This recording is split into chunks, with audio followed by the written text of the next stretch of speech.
Hello, I'm your everyday average Jonathan. Normally each week I take you on a build project with me, but this particular week I'm actually going to show you the top 5 woodworking tools that I can't live without.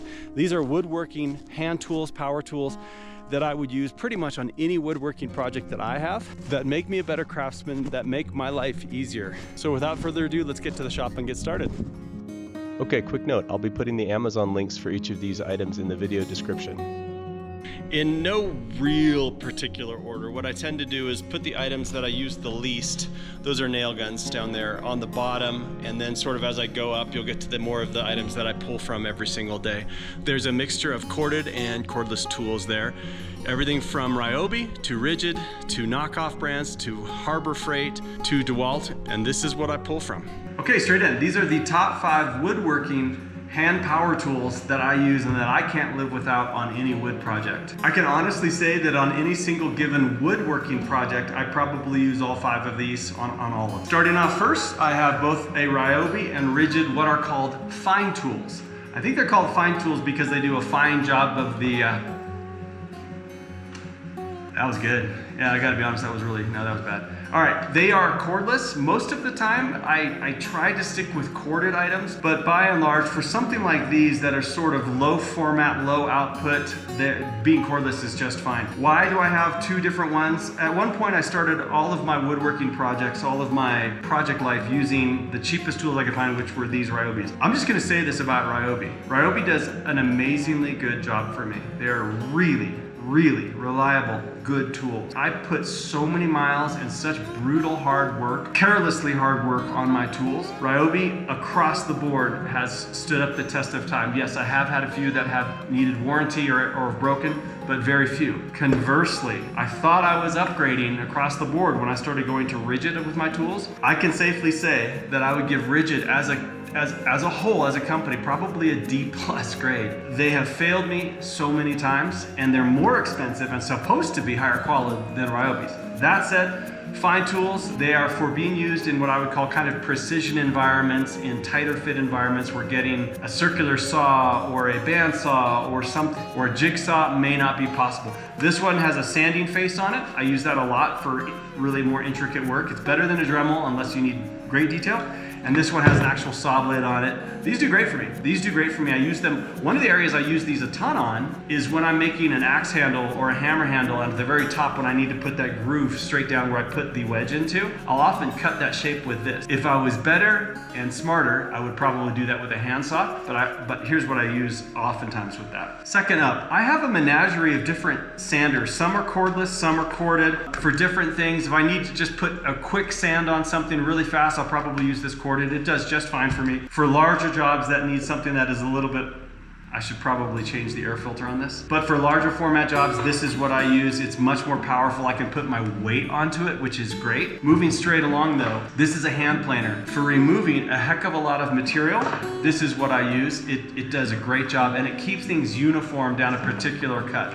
I really like this. Interesting to note, this is my second one that I've owned. The first one, I burned into the ground over the course of several years. Then I actually bought a Makita planer, and I burnt that one up probably under a year with not much use. So I just went back to Home Depot, paid bottom dollar for this Ryobi, and it's been awesome. It's been fantastic. All right, next up, wood tools that I cannot live without. This is a cordless router that I use all the time. I use this to make inlays. I use it to route out holes or indentations that I'm going to place an object into. Next tool that I use also on a router is a much more industrial router. This is something that I use over a large scale. Hi, camera. Hi there. Next up is a larger format router, more industrial for my purposes, but I use it quite often, and it's when I really need to just remove a ton of material. I'm not looking to be as finely tuned as I would with this particular thing. Okay, last up for woodworking tools that I can't live without, and this is the one I use by far the most. Angle grinder. Remove this, and this is a sanding wheel. It's got a plastic backing to it. Of course, it's got a metal collar, I think. Put that on there. I have this sandpaper down to, I think, 24 grit, which is incredibly coarse. This removes so much material from wood or from metal so fast. Actually, this is as good at moving metal material as anything else that I have, but I also primarily use this for woodworking. One caution, it is incredibly aggressive. So if you need to get something shaped or ground down or whatever, be careful. This will dig in and tear into anything. Now that said, there is a missing piece to what I'm doing when it comes to removing wood material. Here's my hand planer. Here's this very, very aggressive angle grinder with the sanding wheel. Here's regular hand sanders. There's a missing tool here that you might have spotted, and that is a hand belt sander. I don't actually own one of those. I have owned those before, but what I found is for my woodworking, the belt sanders that I've tried don't remove that much material quickly, which is really what I'm going for, because I'm a much more impatient, kind of throw yourself into it kind of guy, to a fault. That's it. The reason I don't own a belt sander is I almost always am looking to shape things and move things fairly quickly, and these tools do just fine enough of a job for me, with one exception. The table in my house is a pretty large wooden table. I wish I had a belt sander when I was finishing the top of that. I had some wood inlays there. I was using this, and what happens with this aggressive of a tool is, yes, does it remove material? 100%. It leaves deep, big, circular grooves in the wood face of whatever it is that you're using it on. You have to then come back and address that with something like this and sand that back out to try to get it smooth. A belt sander, especially if you're following the grain, I think you won't experience that the same way.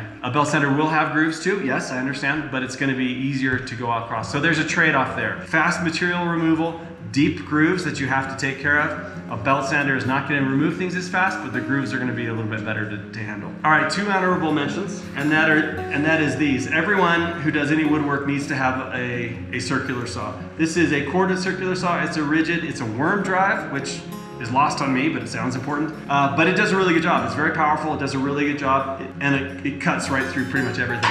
I have 2 of these. One is a rigid, one is this Ryobi, a cordless circular saw. I do use this when I need to run out on the ranch and cut something really, really quickly, and it needs to be straight. I'll tend to use this. I will say this has no power.